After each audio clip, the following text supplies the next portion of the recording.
இட்லிக்கும் தோசைக்கும் என்னடா சட்னி வைக்கலாம் அப்படின்னு மண்டே பிச்சுட்டு நிற்கிறீங்களா? அப்போ கண்டிப்பாக இந்த சட்னி ட்ரை பண்ணி பாருங்கள். ரொம்ப ரொம்ப சூப்பரான டேஸ்ட்டில் இருக்கும். ஒரு சீக்ரெட் சொல்கிறேன், ஒரு 2 இட்லி சாப்பிட்ற இடத்துல ஒரு 10 இட்லி கூட தாராளமாக சாப்பிடுவாங்க. அந்த அளவுக்கு செம்ம டேஸ்ட் கொடுக்கும். இது எப்படி செய்யலாம் அப்படிங்கிறத பார்க்குறதுக்கு முன்னாடி ப்ளீஸ் அந்த லைக் பட்டனையும் பெல் ஐக்கானை கிளிக் பண்ணிடுங்க. எனக்கு ரொம்பவே யூஸ்ஃபுல்லாக இருக்கும். நல்ல ஒரு அகலமான கடாயில் ஒரு 2 ஸ்பூன் அளவுக்கு எண்ணெய் சேர்த்துக்கோங்க. எண்ணெய் நல்லா காஞ்சதும் இதில் ஒரு 5 to 6 போல் வரமிளகாய், அடுத்ததாக ஒரு 2 கிட்ட மீடியம் சைஸ் அளவு பெரிய வெங்காயத்தை எடுத்து சும்மா ரஃபாக கட் பண்ணி வச்சிருக்கேன். அதே இதில் போட்டு அதோட பச்சை வாசனை போகிற வரைக்கும் நல்லா வதக்கி விட்டுக்கலாம். பாருங்க, வெங்காயத்தோட பச்சை வாசனை எல்லாம் போயிட்டு நல்ல ஒரு கண்ணாடி பதத்துக்கு வந்துருச்சு. இந்த டைம்ல இதில் ஒரு 3 கிட்ட மீடியம் சைஸ் அளவு தக்காளி பழமா எடுத்து கட் பண்ணி வச்சிருக்கேன். அதை இதில் சேர்த்துக்கலாம். அடுத்ததா ஒரு சின்ன துண்டு இஞ்சி, ஒரு 4 to 5 போல பூண்டு, அடுத்ததா இதுக்கு தேவையான அளவு உப்பு, ஒரு 1/2 ஸ்பூன் அளவுக்கு மஞ்சள் தூள், 1/2 ஸ்பூன்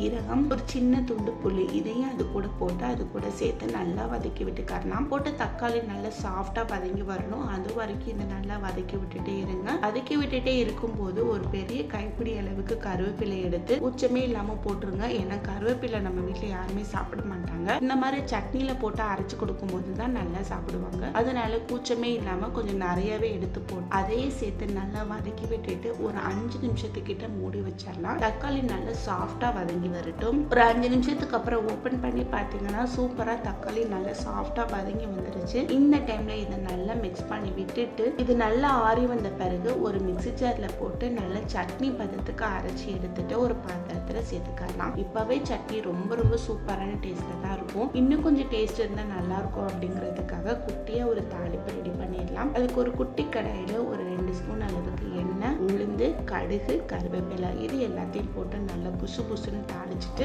நம்ம ரெடி பண்ணி வச்சிருக்கிற சட்னியில இதை ஊற்றி அதையும் சேர்த்து நல்லா மிக்ஸ் பண்ணி விட்டுட்டு இட்லிக்கோ தோசைக்கோ சர்வ் பண்ணீங்கன்னா சூப்பரா சாப்பிடுவாங்க. செம்ம டேஸ்டா இருக்கும். ட்ரை பண்ணி பார்த்துட்டு எப்படி இருந்தது அப்படிங்கறத கமெண்ட் பாக்ஸ்ல கமெண்ட் பண்ணுங்க.